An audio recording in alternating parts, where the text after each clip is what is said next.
just finished Yomi surgery on our patient here, Mark.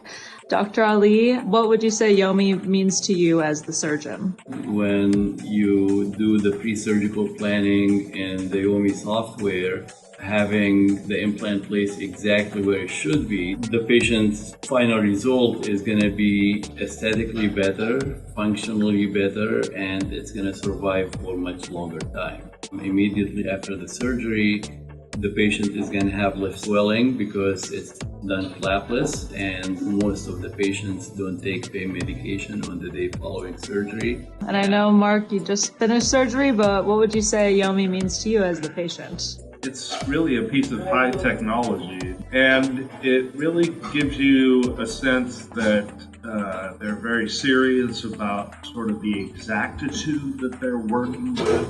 Having the robot to assist the surgeon, it just kind of makes you feel a little bit more relaxed and confident that you're going to end up with a result that is easy to recover from and in the end will look really good.